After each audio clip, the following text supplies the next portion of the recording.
Hi! I felt called to shoot this video, so please do not mind me being not very well prepared, but I really feel like it might help a lot of people. I want it to be helpful, to be honest. So you know how many people, there are a lot of videos on the subject of self-love. A lot. More than enough. Excuse me, I'm really thirsty.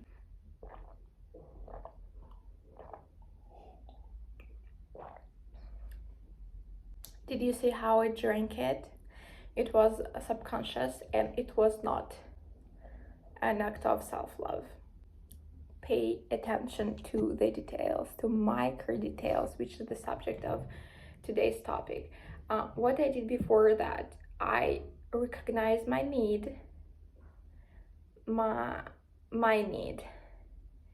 I was thirsty.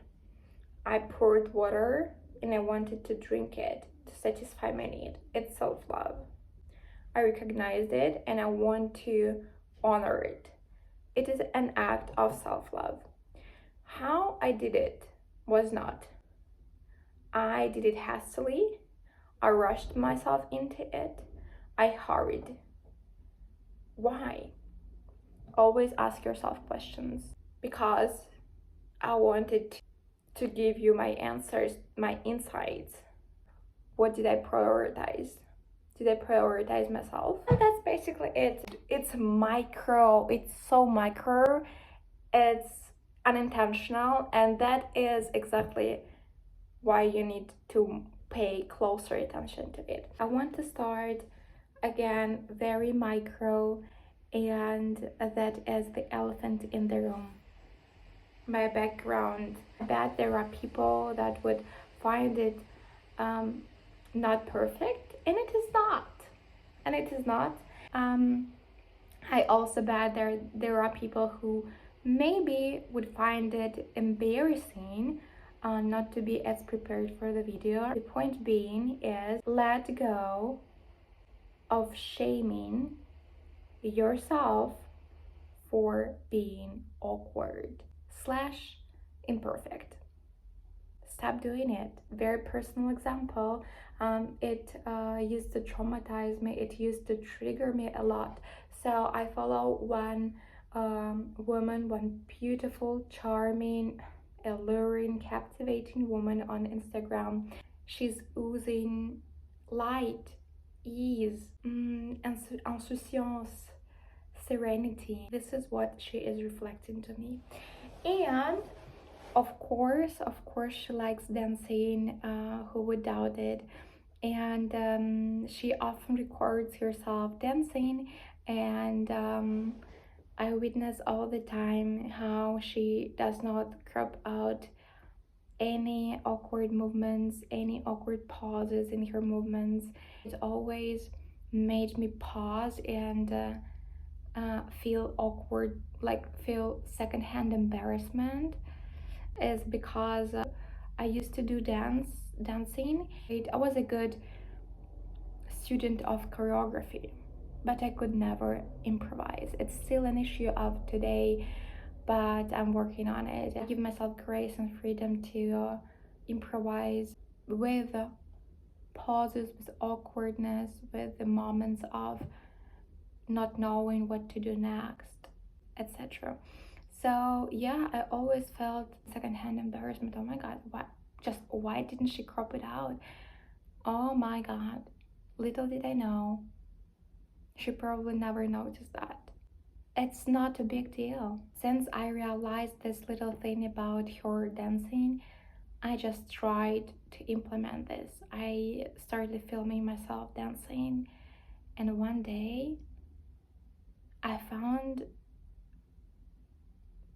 that I not only tolerate myself with those pauses in the videos, I find them cute. I'm not a robot. I'm not a choreographer.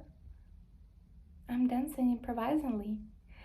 So that's the first point. Second, micro theme. It is a micro theme which represents self-love. It is hair brushing girl. I think it might have something with your temperament, but again, I tend to do a lot of things hastily. One of those things is hair brushing. Girl, take your time. Take your time and treat your hair with kindness. Brush it slowly. Brush it with love. It's all good. Washing your face.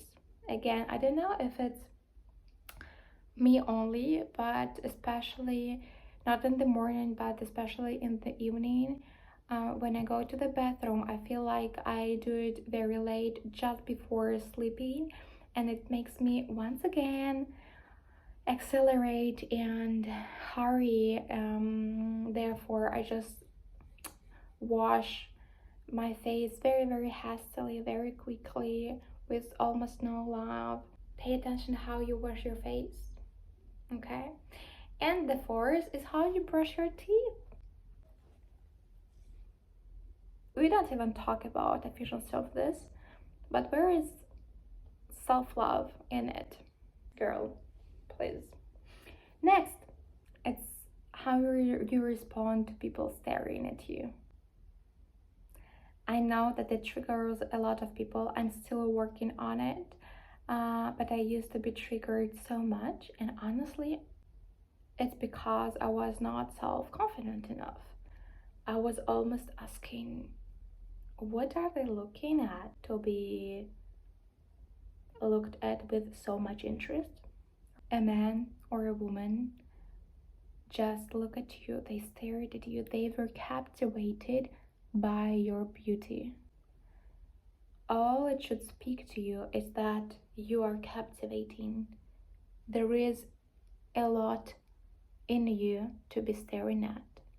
And I heard a lot of people say they respond something like that just in their minds. Yeah, you better stare. I'm afraid it's self-defense, it's not self-love, babe. I'm sorry to break it down to you. For me, a self-love response to a staring person would be a smile and just acknowledging, oh, I'm that captivating. That is it. And it was not on my list, but I want to add here, once again, not beating yourself up for anything. Give yourself grace, girl. Even if you failed to respond with smile, yeah, because it takes, weirdly enough, it takes courage, because it takes self-confidence, which takes in its turn the learning of giving up acting out of fear, because that's what it ultimately is, right?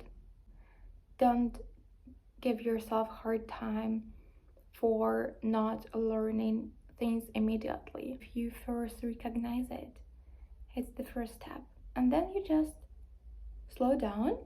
You might pause and readjust and rectify it. It's all a process. Next, food related, right? That's a great part of our lives. You cannot deny it. So do not eat things, stuff by default. For example, in my family, we always used to cook for a week ahead, right? And I didn't have the right to choose what I wanted to eat, because there was this soup that needed to be eaten, and it kind of messed up our guts feeling. So now, before you go grab something that you had prepared before and that needs to be eaten, pause again, pause and ask yourself,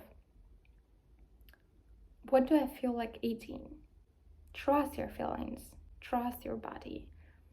For me, yesterday it was pineapple. I remember this one case, I wanted salmon so much, but salmon is expensive, right? I didn't afford myself to buy it, so I was eating other stuff, right? But the more I didn't let myself indulge in salmon, the more I needed to overcompensate with other stuff. My body needed one thing, and when I didn't give it to the body, my mind needed to overcompensate this. So I went for bigger quantity and not quality. I started stuffing myself with baking goods just to overcompensate the need, and it didn't satisfy it. So I ended up buying the salmon, and out of the blue, my need for binge on baking stuff evaporated because the initial need was met. So please do not neglect your needs, gastronomical needs, otherwise it might backfire. Next, I want to drink now, and I want to be mindful right now that I do not do it hastily this time. Fortunately, I have one more occasion to be better with it, to be softer, to be gentler. And I'm glad to have this opportunity. Thank God.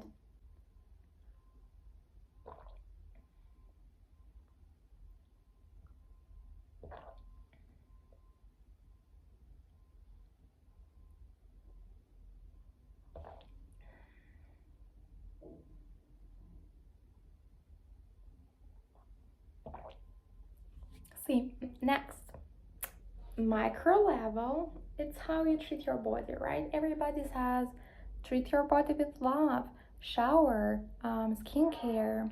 But what is the macro level? What actually do you mean by this, right? So when you get bruises, it happens, and usually when you notice them, you just go about your day. What I now do is when I notice a bruise, I look at it with love, I touch it with love, and I kind of heal it with my hand a little. I know that my body is able to heal itself quickly. I'm glad it is not aching. Stuff like that. You just acknowledge your beautiful body and let it know that it is capable of magnificent things, and that it does not deserve the harm. It deserves all the best. Next, this is a common one when people say dress up, do makeup, etc. Yes, indeed. What about micro level? When you dress up, come to a mirror and say, oh my gosh, this dress was literally made for me. My entire being is illuminated through it. My being gives life to those dresses. It's what comes within you gives life to the dresses. It's not just the beautiful dresses. That's a huge one again. Face angles, face work inside. Girl, I'm all about beautifying. I'm all about zooming in on what you feel like your most beautiful self. But at the same time, if you look into it, your most beautiful self kinda means that you have a blind spot that you didn't heal yet with your self-love. It means that there was less beautiful spot. So what I think might be helpful here is just give up on seeing yourself beautiful only from one particular side. We are beautiful fully, entirely, wholly. Bye girls.